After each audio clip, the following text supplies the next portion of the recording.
you are just joining us, you are here for our session called The Competitive Edge. I'm here with Belinda Spees, and we are talking about the pitfalls of competition.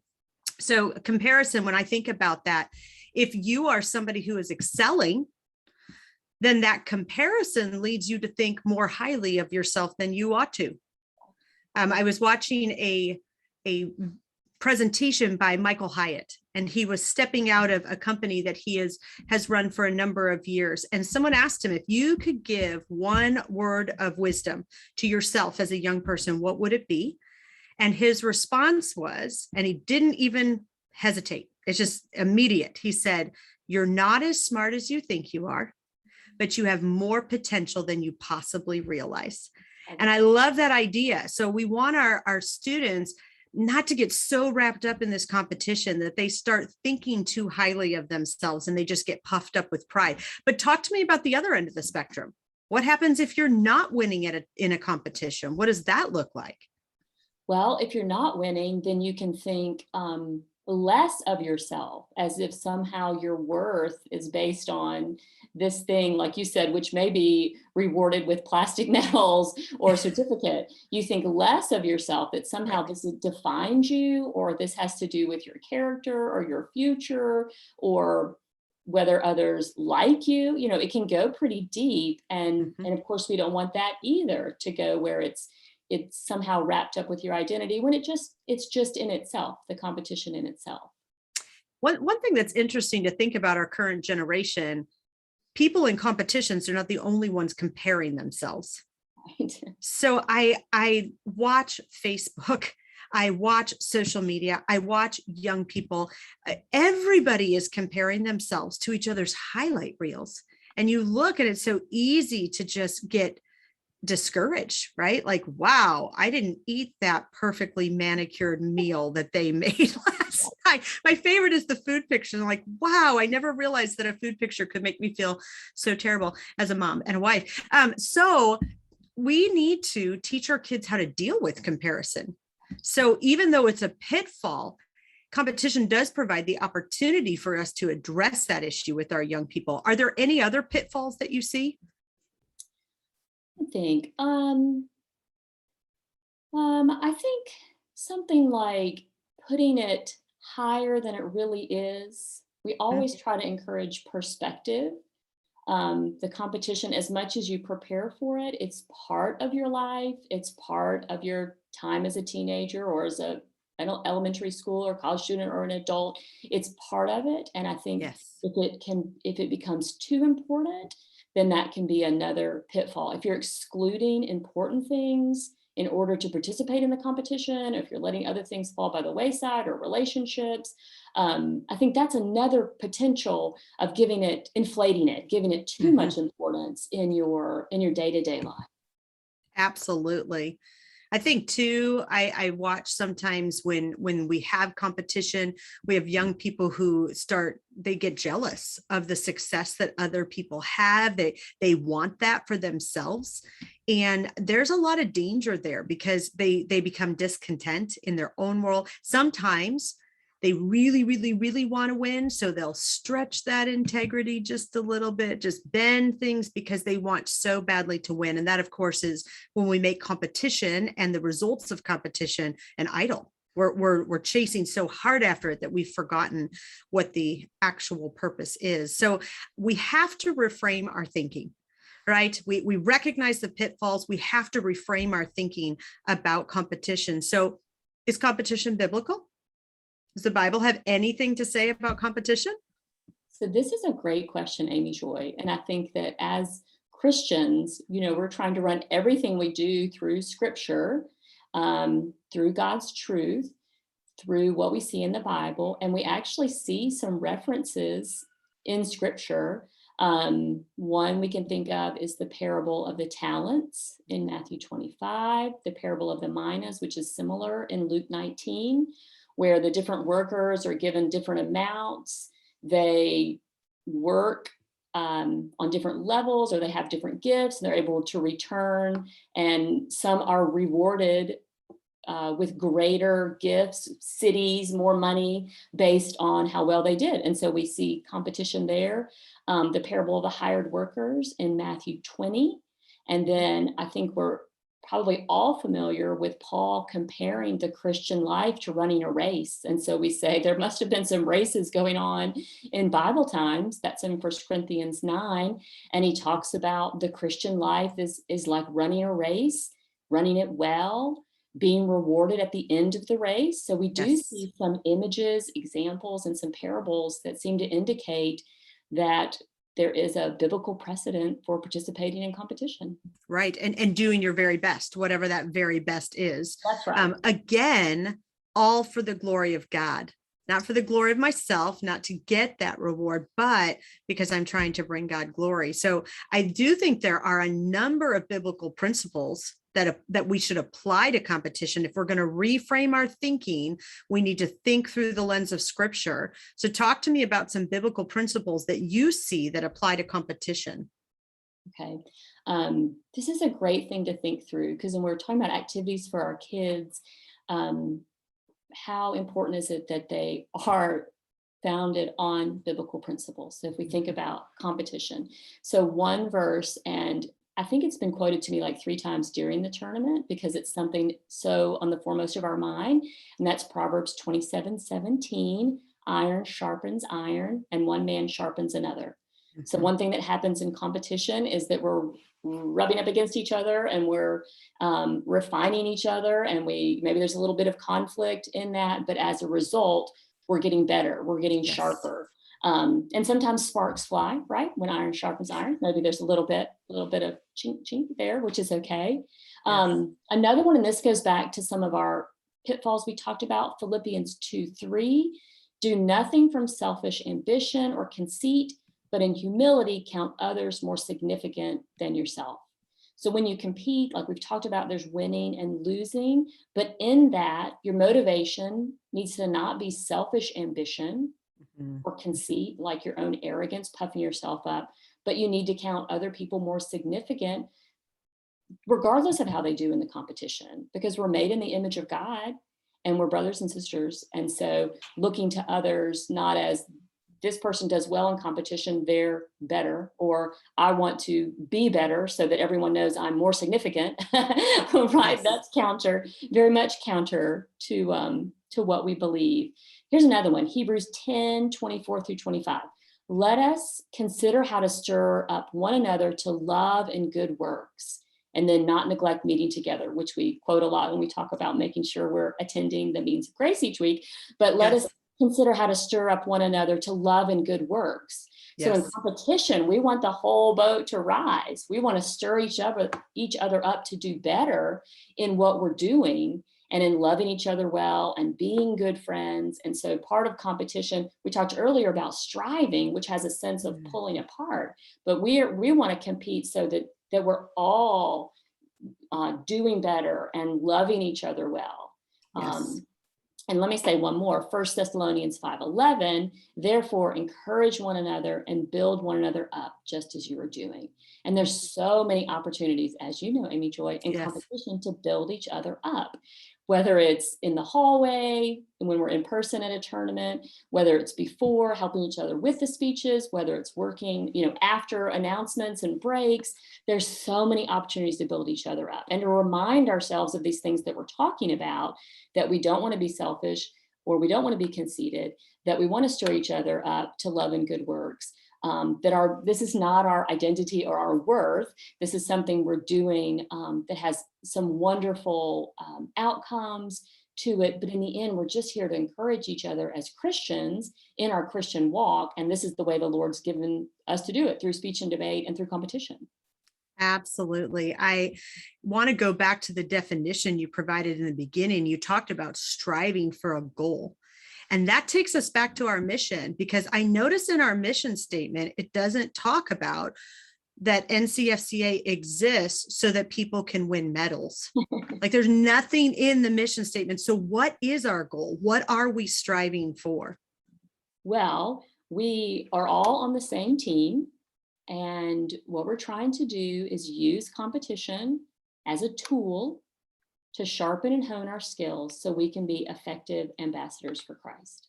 There are a That's it. lot of tools that parents can use with their kids, and this is I think, an excellent tool that we can use to help our kids and ourselves be effective ambassadors for Christ.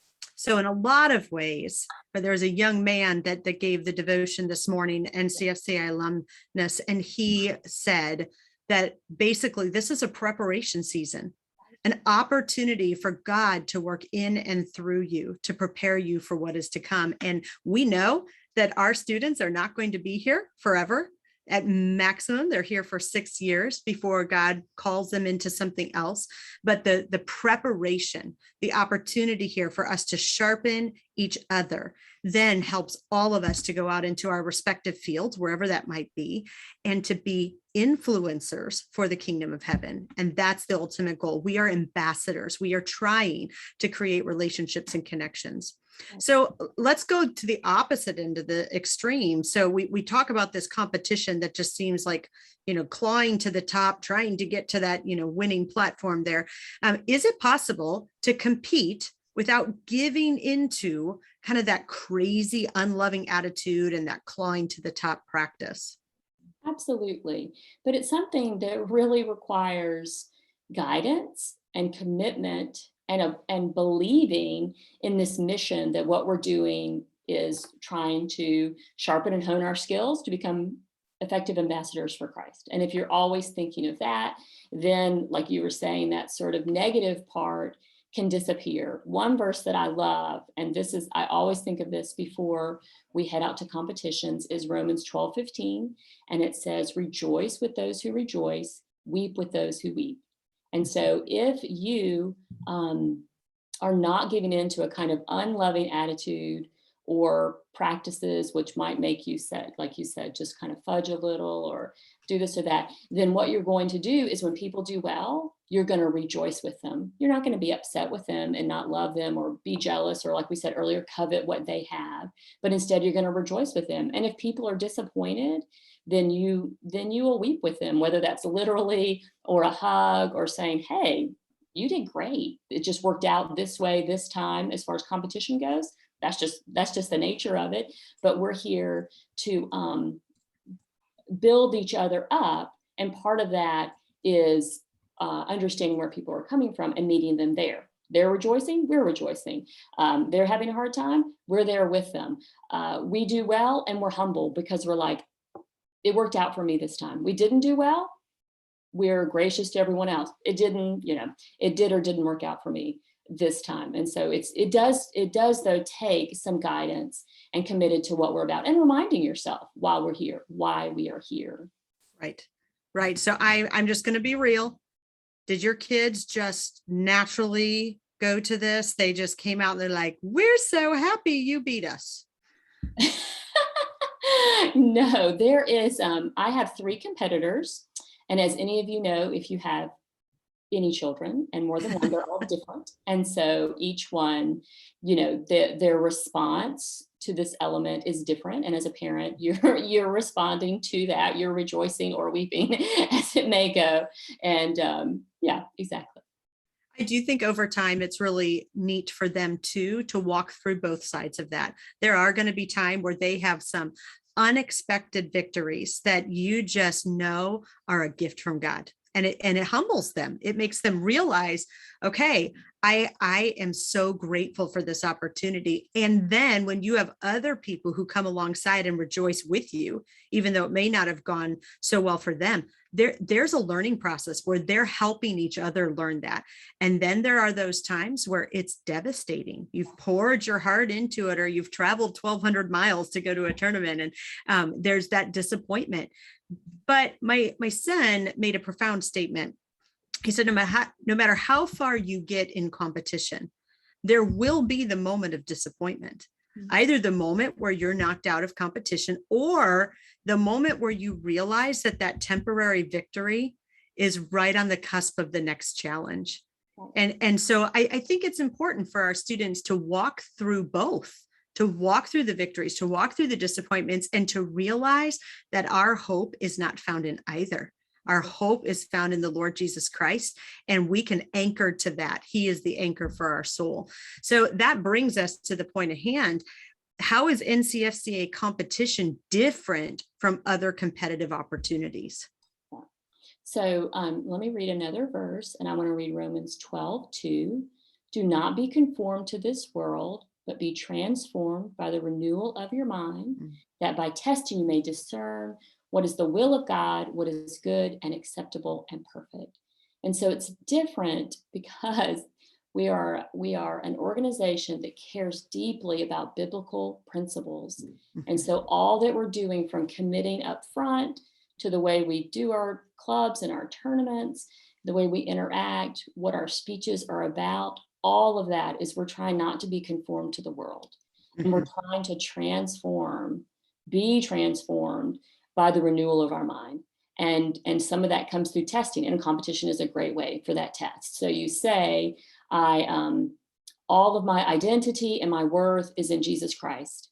And then you do poorly, and it's a good test of whether you're like, oh, I may have just put my worth in my Lincoln Douglas abilities. Yes. And, and you have to step back and say, no, it is in Christ. This went however it went, but this is, I'm still looking for the will of God and what he has for me today, in this moment, in this situation. And so NCFCA competition, it's just different. The tone, the theme, and our ultimate goal, like you said at the beginning, Amy Joy, it's not the winning or the prizes, the awards, the trophy, the medals. It's about this discerning the will of God for each of our students in this season and walking with them. And for the parents too, we're in there with them and trying to find out what's good and acceptable and perfect. We're not going to be perfect, but we can try to discern what it is. That's great. So let's paint a picture of NCFCA with the competition, with our tournaments. What do those look like? Okay, so we had a crazy year like y'all. And this year, looking forward, we're going to sort of mix some of the great resources and technology that was developed. So the league hosts more than 50 tournaments within a season. And the competition season usually starts in January and goes through June.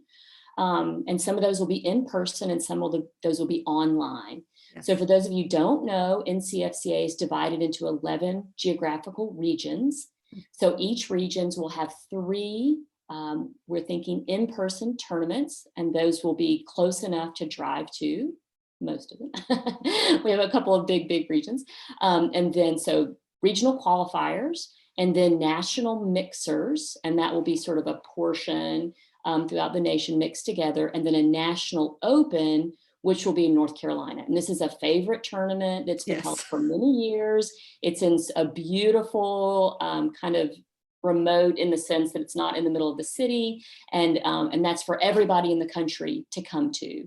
So each family will have a number of opportunities throughout the winter and spring, online, in person, a real variety that you can pick for your family, what fits your schedule and your preferences. Do you have to go to all of those tournaments in order to participate? You do not. You can go. Different clubs, in my experience, have different suggestions of what they like. My club, for example, encourages everybody to go to 2 tournaments. And then you'll have some students who will go to every single one.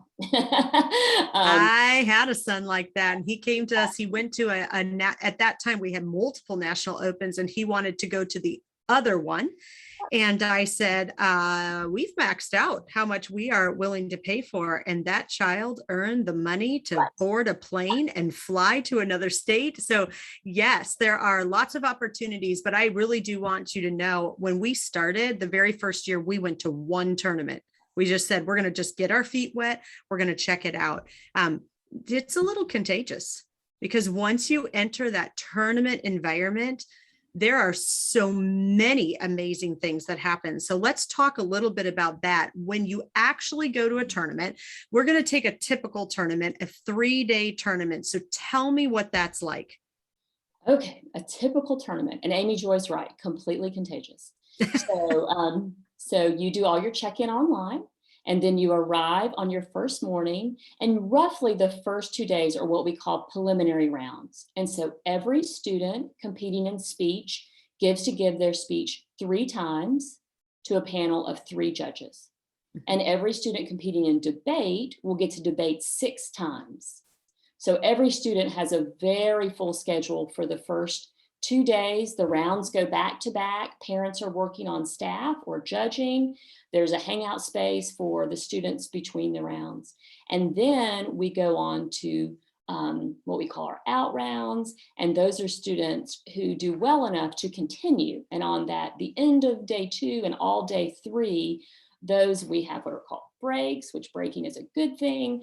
And then those students get to go on and they move into a smaller and smaller, maybe a semifinal or a finals round, and then they get to do their speeches more. There's an opportunity for students to watch other students give their speech, which is very, very helpful and fun.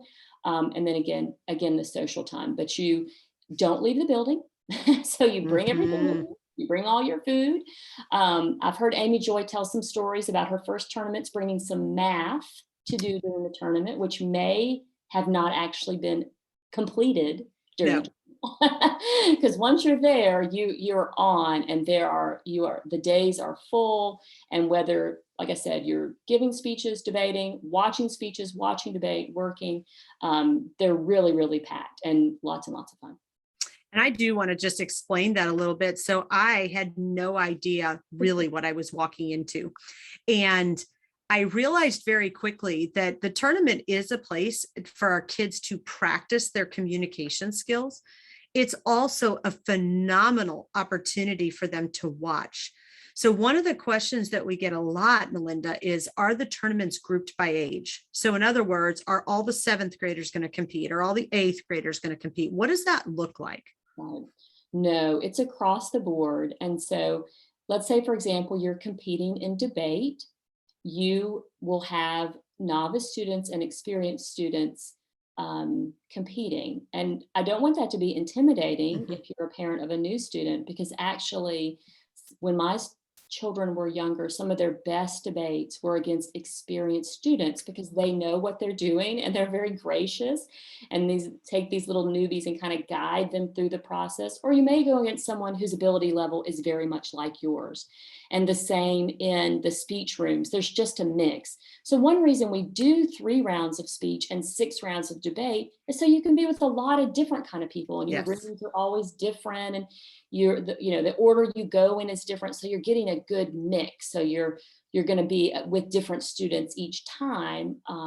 And that's sort of helpful because then you're being compared against different, but we don't do it by age. We do it by events, and there's just a good mix in the rooms. I remember when my son was 12, so he is the one who brought us into this activity, and he went to a couple of rounds and realized, wow, these people are really good and I have a long way to go. And I remember a particular conversation. I asked him, are you in this for the short term, or are you in this for the long term?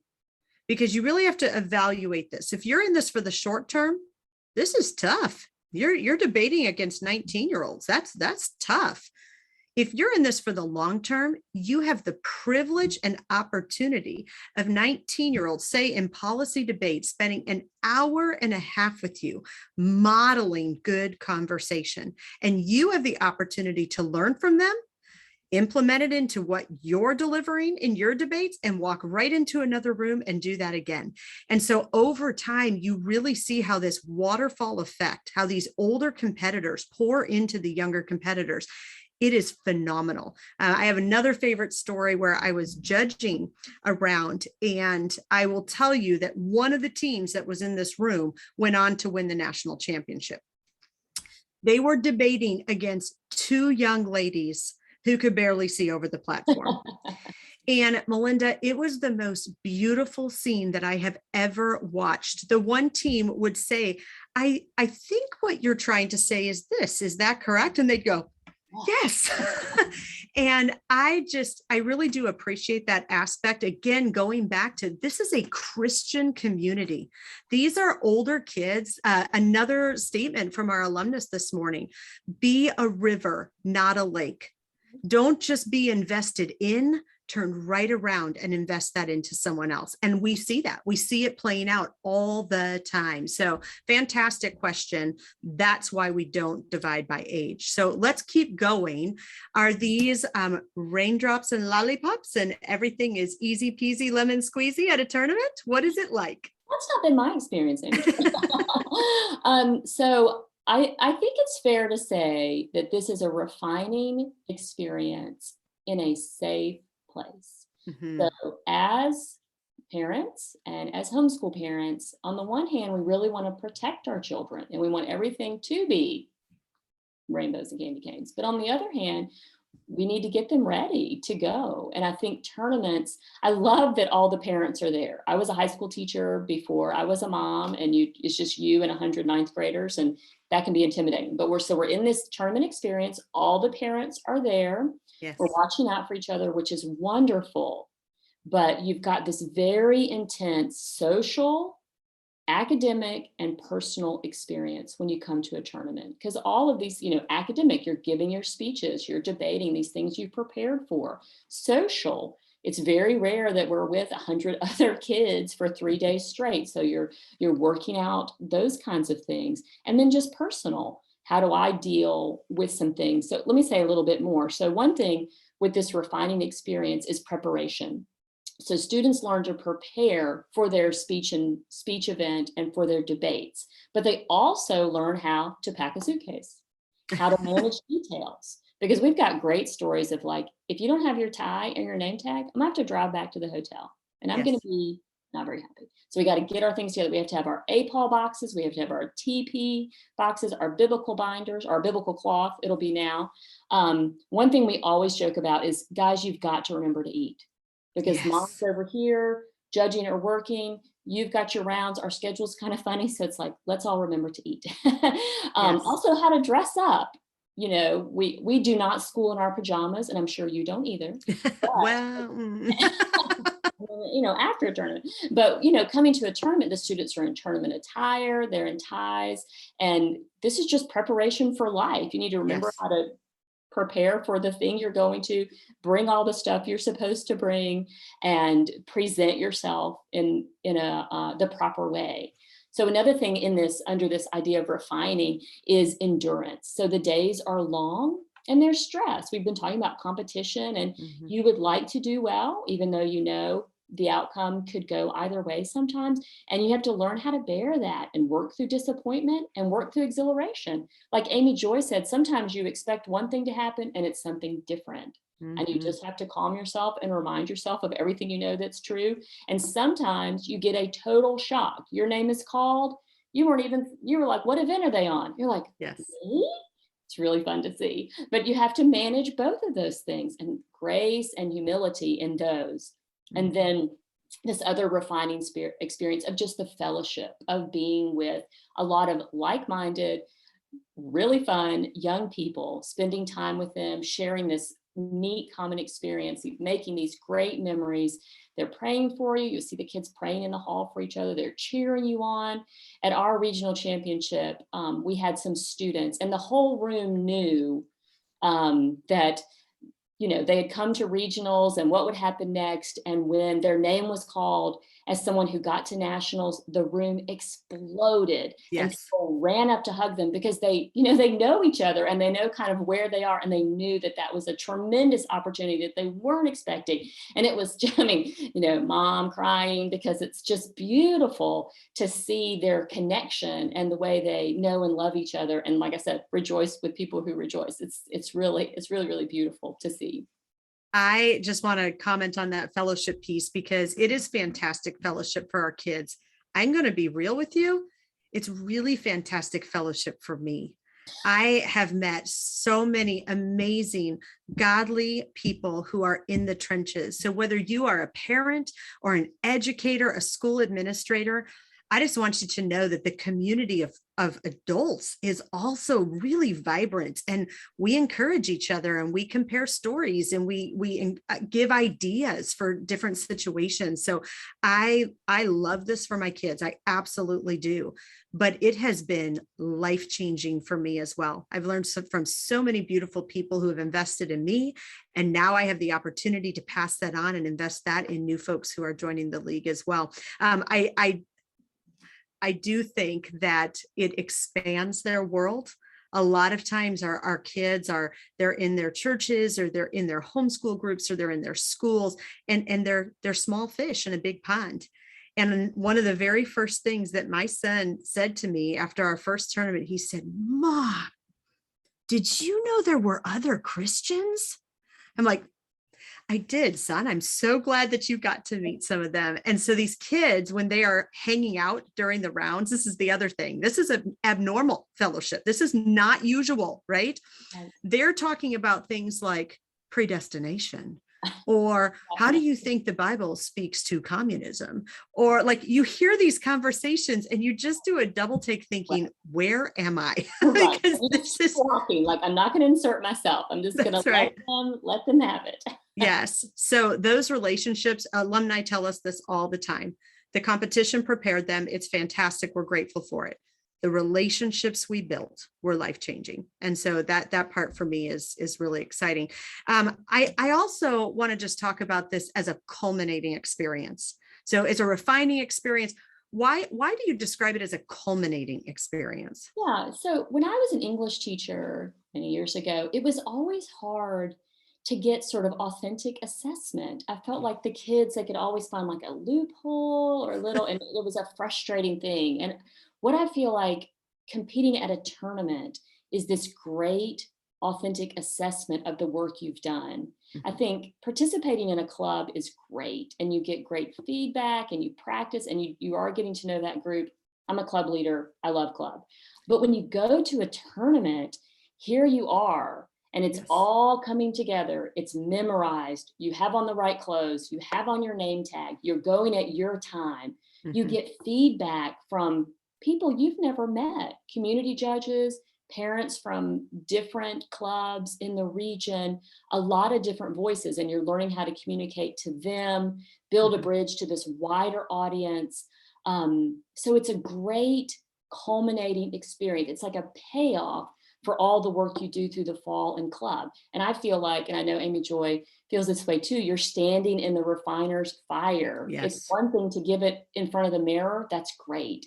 It's good to give it in front of your small group at club, but to go into the competition room with kind of the pressure and the situation all around you, refiner's fire, and you come out better for it. It's this culminating, it's like the payoff for all the process along the way. And it's just an excellent, excellent culminating experience. That's fantastic. And one of the things that I love is, while this competition is going on, there are no professional staff people who are putting this on. We don't have event planners.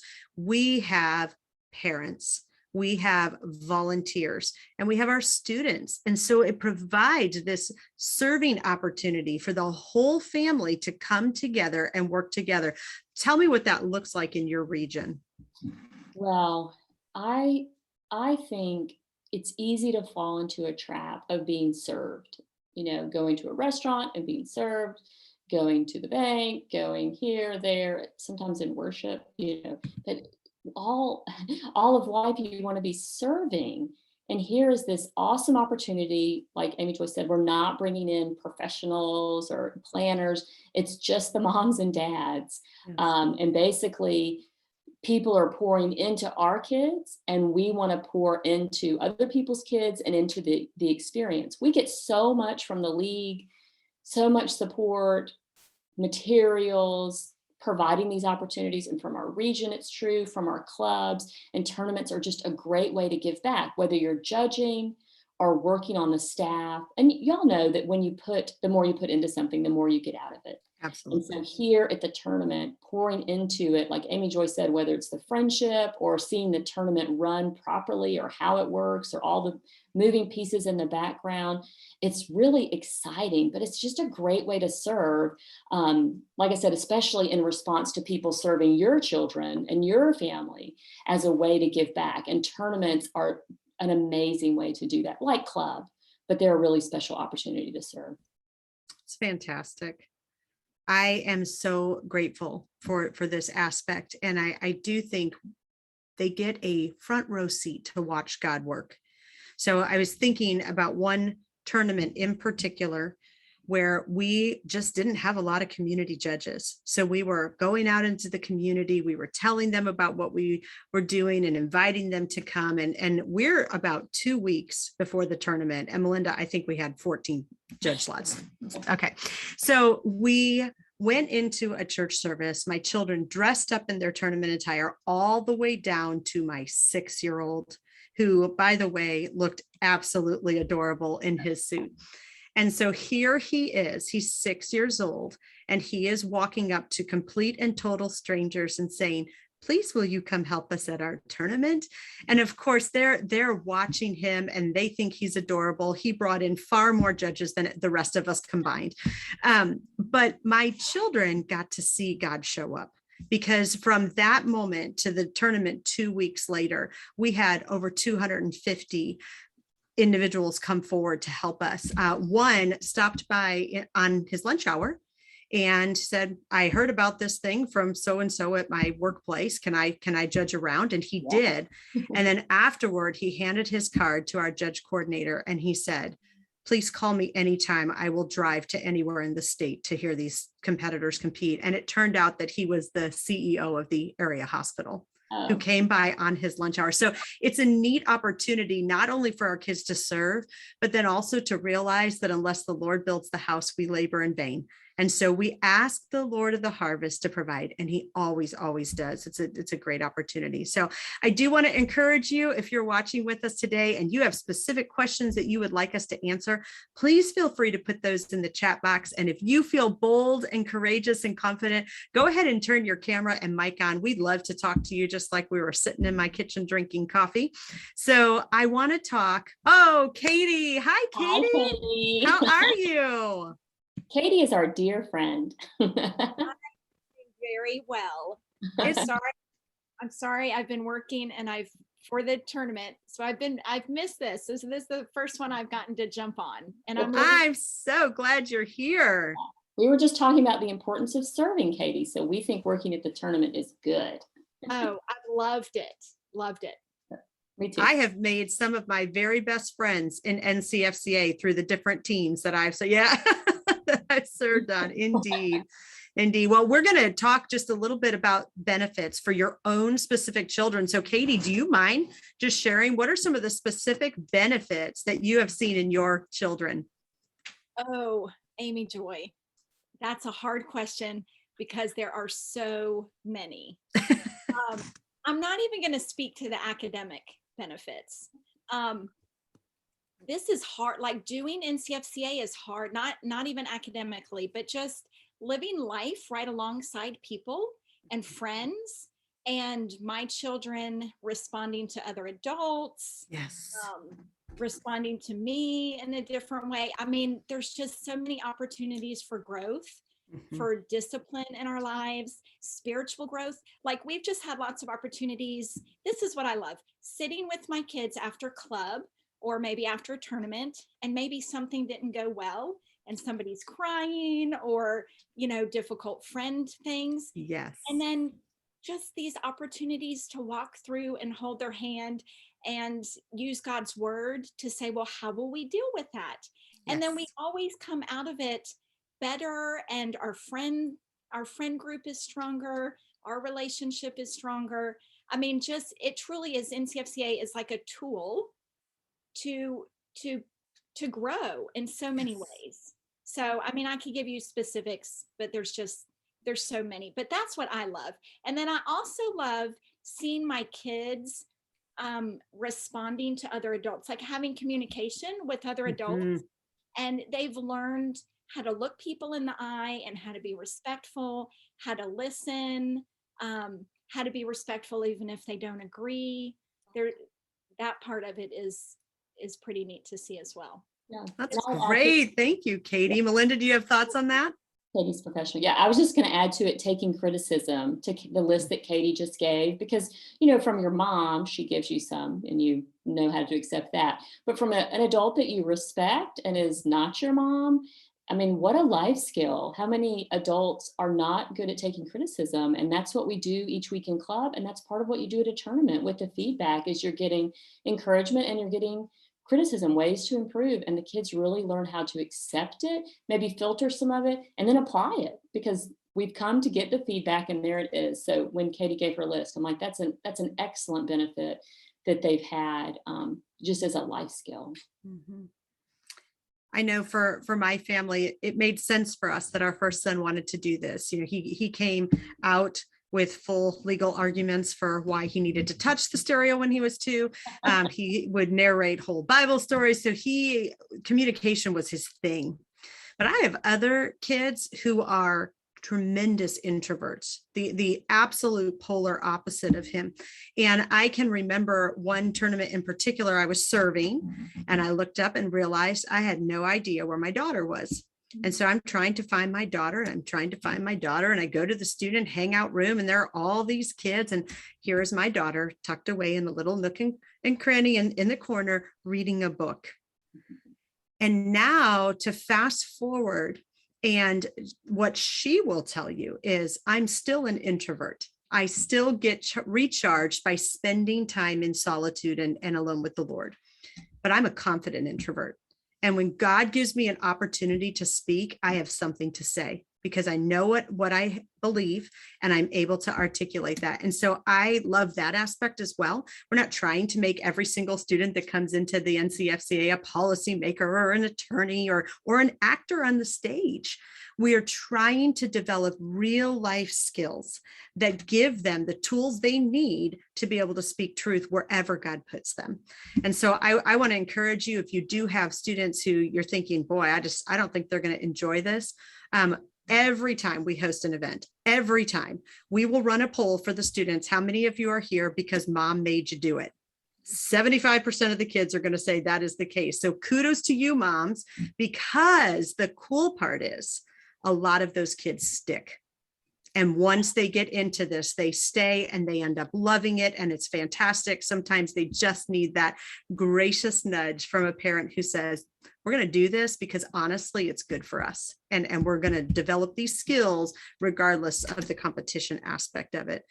So any words of wisdom, Katie, I'm going to start with you. Words of wisdom that you would give to a family who's just right on the edge. They're thinking, I'm kind of interested. I don't know if I should do this. What would you tell them? Well, along those lines, and to answer the question, my 2 oldest, I made do speech and debate. I made them do it. One of them thought she was going to pass out the first day of club. But fast forward, they're both in college, and this is a great testimony to what you were just saying. They go to their professors' offices and sit and chat with them and talk to them, and they're not intimidated. And they're not intimidated in new situations with lots of people and in speaking.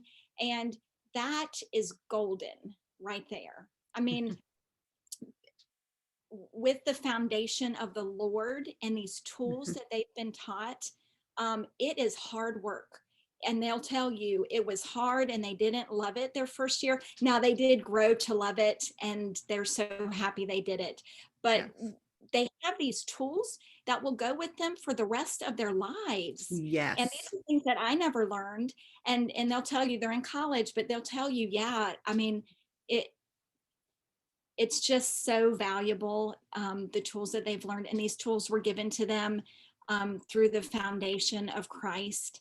And these tools will follow them the rest of their lives. And it's the best thing that we've done. And I think most NCFCA families that you interview will say that very thing. This is the best thing we've done for our kids. And those of us with college kids, and some of you, there's some people out there with grown kids who went through NCFCA, they say the same thing.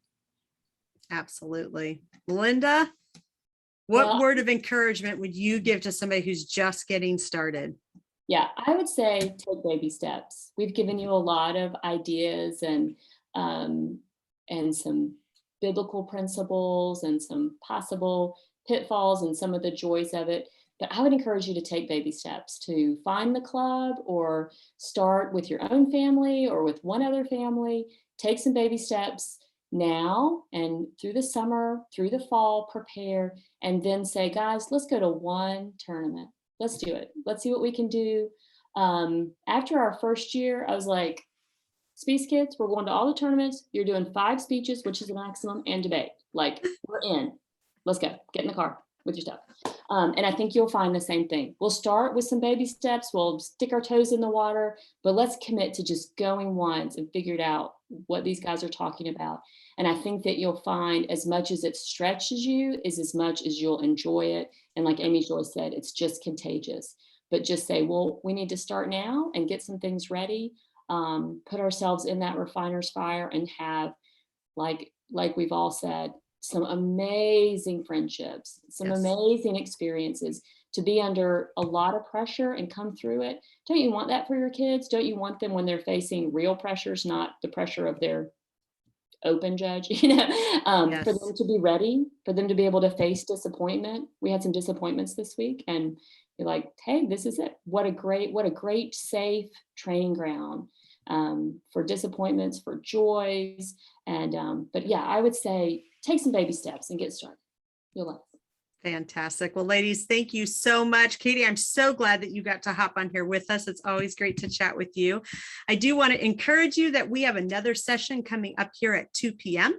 And this is specifically looking at how the adventure begins. So if you're ready to say, I want to find out more about NCFCA and how my family can get involved, we're going to walk you through our education opportunities, our connection opportunities, and our competition opportunities. So join us back here at 2 p.m. If you have students and you would like them to go to a camp type of setting where they're going to get some basic instruction in a particular communication skill, we have 6 intensives coming up this summer. We want to invite you back for those. To find out more, you can go to ncfca.org/intensives. So we're going to take a short intermission here and we will be back with you at 2 p.m. Central Time. Gotta love those time zones. 2 p.m. Central Time. So we'll see you back in just a bit. Thanks so much.